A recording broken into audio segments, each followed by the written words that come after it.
dapat bang ipaliwanag ng mas malinaw ng gobyerno kung saan napupunta ang inuutang ng pondo? Ito na naman, utang na naman ang ina nila nito. Utang na loob, tigil-tigilan nyo kami. Partner Abimar, kailangan ba ipaliwanag?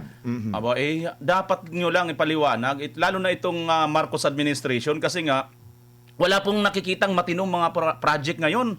Mayroon man pong matino, ano ba ang nangyayari doon sa mga flood controls? Wala po. Mayroon nga tayong nakita dito. Ayoko na banggitin. Baka masita na naman ako ni Partner Buds. Yung sinin kahapon sa akin. No? Yung, Sabi mo, ayaw mo banggitin. Ang pangalan. Linawin mo. Hindi nga. Totoo naman mga kababayan. Kasi siya na mismo nakapuna nito na sinasabi niya mismo dyan sa kanyang zona na mayroon daw po talagang mga nakinabang dito or sino ba ang mga nagano dito. So dapat talaga i-itemize ito at may mga resibo dapat ilabas lahat. Kasi nga, tinan nyo palaki ng palaki every year mga partner, parang umi-increase yata yung inuutang natin sa ating bansa. So palaki ng palaki ang ating utang, palaki ng palaki ang ating babayaran, pero ang ating mga proyekto at ang mga natatapos hindi na i-report ng maayos. Correct. At wala talagang matinong proyekto na nangyayari. So, dapat ba?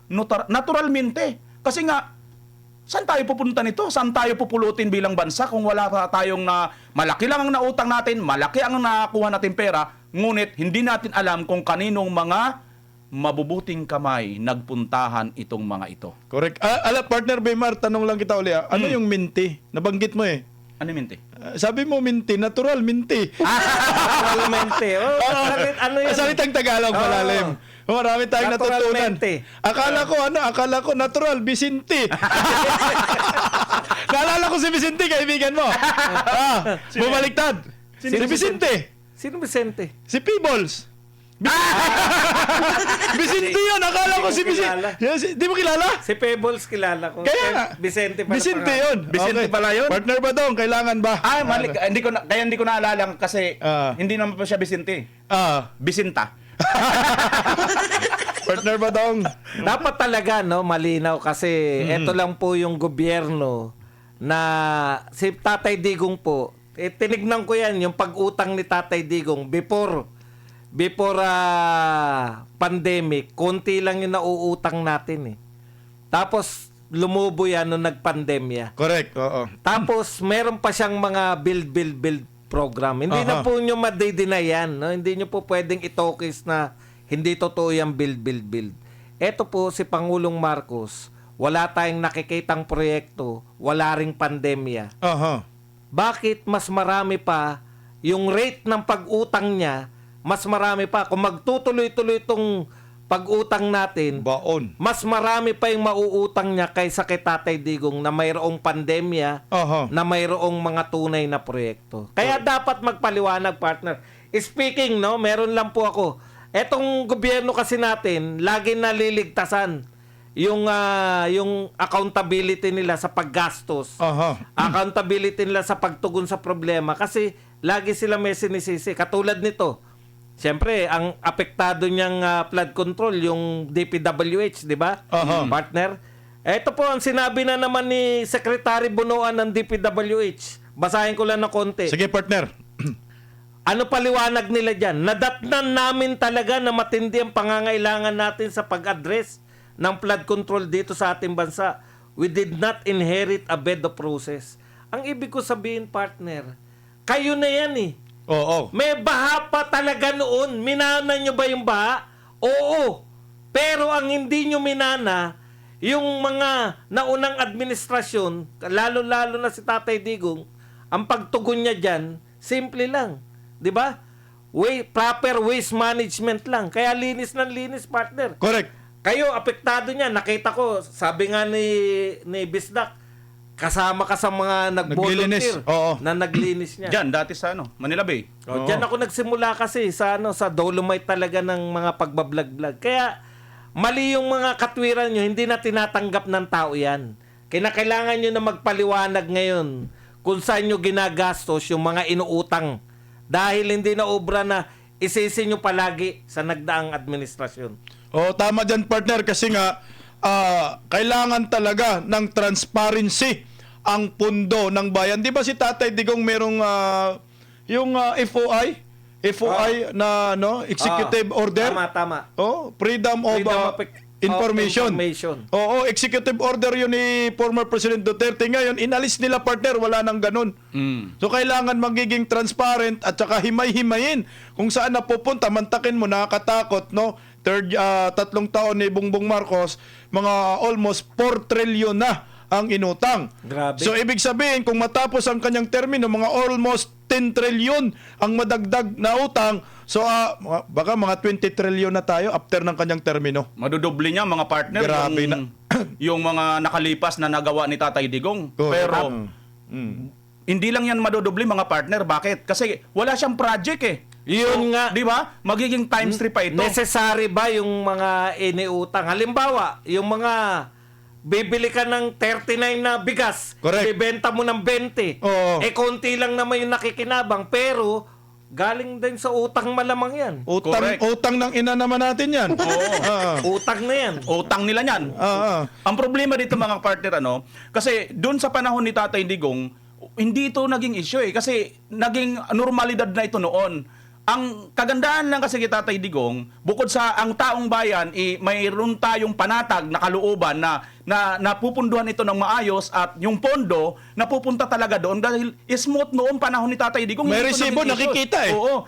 At hindi ito sinama ni Tatay Digong. Kaya lang naman siya ganito ngayon, natututukan siya tungkol dito sa flood control dahil napag-alaman ng taong bayan na napakalaki pala. Trilyon-trilyon na pala ang pondo na binitawan dito sa half term pa lang ng panunungkulan ni Marcos Jr. Samantalang ganyan nakalaki ang pondo pero Walang proyekto. walang yung tungkol lang dito partner sa flood control na Flood yan. control lang. So, Oo. hindi nakakasapat or hindi natutugunan. So dito pa lang sa issue ng flood control, Sablay na. sablay at napakalaking dapat na ipaliwanag ito kung bakit nasaan napunta yung kabuuan na pondo at pera ng bayan na saan napupunta. Ayan, partner, maramang nasa bulsa ng mga buhaya. Dahil dyan, napag-usapan natin yung mga buhaya. Yan na. Tuloy na natin sa mga Tuloy na butike. natin, partner. Tingnan nyo po, partner. Ito yung nag-viral po na kongresista na nabidyohan, na picturean at na nag-trending. Oy! Habang po ay namimili po sila ng Speaker of the House daan sa Kongreso, isang sulon na naispatan na nanonood ng isabang aba, lumantad na. Naboring ba, partner? Naboring. Lumantad, partner. Siya po pala ay isang party list representative, AGAP party list representative Nicanor Briones, na siya ang nahuling nanood ng isabong Oy! habang nagaganap ang botohan para sa pagiging speaker ni Martin Romualdez sa Kongreso. Nilinaw niya, partner, hindi daw siya sangkot sa isabong at hindi daw siya nagsasabong. At nasa old school di umano siya at wala siyang GCash. Yung umanong sinend sa kanya ng messenger, sa messenger ng kanyang pamangkin ay hindi daw yan isabong.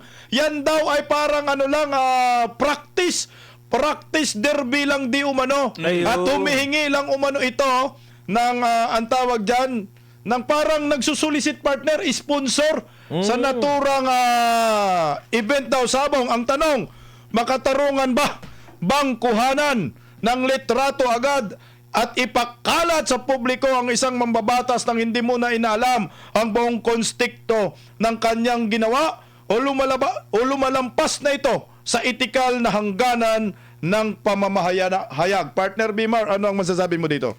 Sabi diyan sa tanong, makatarungan ba na dapat kuhanan Ng picture, video at i-post agad. Oo. Siguro kung hindi ka public official, abay mayroon tayong problema diyan. Correct. Ngayon, nataon isa kang public official, it so happen congressman ka pa at diyan ka pa mismo sa kongreso. Naboring yata ito, partner, Kaya nag-isabong. Nakaka-boring naman talaga. Lalo na si Speaker Martin magsalita, nakaka-boring talaga yan. Na-board yata ito kaya nanood mo. Nag-segment muna. Parang ang inutok kasi nito, partner. Para parang dating, parang teka, kasalanan pa ito ng mga nag-post. Nag-video. Oo, nag-video. Bakit nyo ito pinost? Bakit nyo ito, pakasiraan ko ito. aba teka muna, isa kang public official Aha. at nasa public place ka. Kasi tinuturing na public place yan dahil public official Kongreso kayo. yan, Kongreso correct. yan eh. Oo. At naka-live lang ang mga video dyan eh. So, ngayon nakuhanan ka, huwag ka na magpalusot. Correct. Yun. Tama. Instead, dapat mismo na umamin ka na rin lang, humingi ka na lang ng tawad. At paghingi mo ng tawad, tumanggap ka kung ano ang magiging kaparusahan sa'yo. Yeah. Yun lang. Mag-resign ka. Huwag naman ganun. Partner doon. Alam mo, yung mga sinasabi niya kasi parang ang hirap unawain eh. Una, wala raw siyang interes. Pinadala. Kung wala ka interes, hindi ka makukunan ng video. Binuksan mo O eh. hindi ka makukunan ng picture. Correct. Kasi pagka, Wala ako. di ba ganun Oo, tayo? i-escape mo na lang. Escape mo na lang kagad. Yun yung problema sa'yo. Ikalawa, partner, baka hindi nyo lang alam. Kaming, dati kasi kung public official, Okay. bawal sa amin ng anumang uri ng sugal. Correct. Ano kagad yan, tanggal ka agad. No? Pag nakita ka lang partner ha, na nasa casino, pumasok ka sa casino. Naispatan ka. Tanggal matik. Tanggal ka kagad. Ganon kahigpit pag public official ka. Yan ba yung partner yung direktiba ni Tatay Digong noon? Hindi, dati pa yan. before pa. Oo. Yan talaga, no? Bawal talaga ang magsugal. Kaya ito, kahit na anong katwiran mo rito, wala ka interes. Imposible naman, nanonood ka ng sabong, wala ka interes. Ay, hindi ka nagsasabong talaga sa aktual. Mahirap pa paniwalain. Kasi ako, hindi ako nagsabong. Wala akong interes. Basketball pwede, di ba? Oo. Pero yung sabong, hindi ka sabongero, hindi ka nagsusugal ng sabong, hindi ka magtatagal ng panonood ng sabong. Pero partner, ikaw, mahilig ka ng basketball. Shoot muna ba bago dribble o dribble muna bago shoot? Kahit ano, partner. Kung ano ang hinihingi. Yan ang katawan. Kung ano ang hinihingi.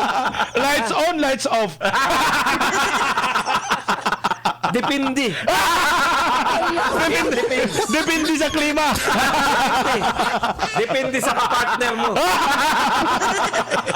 Ba't tayo napunta doon? Kasi nagbabasketball ka kasi. Nagbabasketball. Yan yung sports ni partner Badong. Actually, sa totoo lang yung nangyayari, yun yung sinasabi na huli ka na, nagpalusot ka pa. Huwag kang aamin. Huwag kang umamin. Yan ang yan po ang batas ni Kanor. Kanor nga pala yan eh. Kanor, ni Kanor. Mang Kanor. Mang Kanor ang bagotilyo. Bagay na bagay si Mang Kanor dito. Talagang bagay na bagay.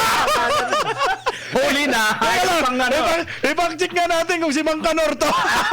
Hindi partner ha, nakita ko na sa actual yan ha. Naalala niyo yung Si Nicanor. yung Mang isang Kanor. basketballista na karelasyon ng isang artista na anong pangalan ng magandang bata eh. Eto yan ha. Tinatanong mo sa akin, ikaw may alam na.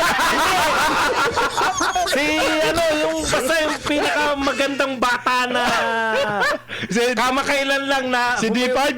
umiwalay sa basketballista niya Shota. Partner, talaga mahilig ka talaga sa mga Partner, daisy. showbiz ka, partner, ha?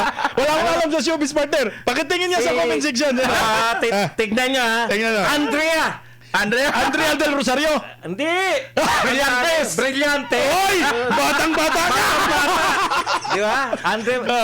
Yung basketballista, may kasama sa kwarto. Kita nyo ang katwiran ha. Dito lang tayo sa... Itugtong mo lang to kay Mang Kanor. Kay Mang Kanor na may batas kasi si Mang Kanor na huwag kang aamin. Kahit huli ka na. Huli na. Oo. Pero mo partner ha. Nahuli ni Andrea. Brillantes. Napakagandang bata. Yung boyfriend niya na basketballista. Umamin ba? Teka muna. Okay, sige. May kasamang babae. Nakahubad. Ano sinabi? Ano sabi? Aba, hindi akin yan. Sino tiniro? Sa pamangkin ko yan. Ikaw kanya. Pero magkasama sila. Parang ito si Mang Kanor. Si Mang Kanor. Hindi amin. Parang itinuro niya sa pamangkin. Yung pamangkin ko kasi nagsisend ng video ganito eh. Nagsisend kayo. Hindi, Hindi, di ba? Talagang Mang Kanor rule. Mang Kanor Huwag rule. kang aamin. Nahuli ka na. Pero mo yung kasama. Tapos, Sino? Hindi akin yan. Oh, kay Badong yan. Hindi akin yan. Sabi siguro ni Andre, kanino yan? Parang si Bongbong, anong gagawin natin? Nakita ko kayong magkasama, hindi yan. Nagloloko lang na. Ayan. O para sa akin siguro linawin na lang niya kasi madadamay rin yung kongreso dito. Sa bagay, mga kongresista buhaya. Hindi, in fairness siya ng pinakamagandang artista, di ba? Si Andrea Brillantes. Sandali, may nag-comment dito. Rated 17 daw, bawal pang... Hindi, okay naman yung Di ano lang natin dito sa nahuli na. Mangkanor. Sa Mangkanor. Mangkanorol yan. Mangkanorol. Huwag kang aamin. Nahuli ka na. Huwag kang Huwag kang aamin. aamin. Oo. Yan. Itinuro doon sa pamangkin ang kasuhan. Yari siya dyan, ang pamangkin mga kasuhan dito.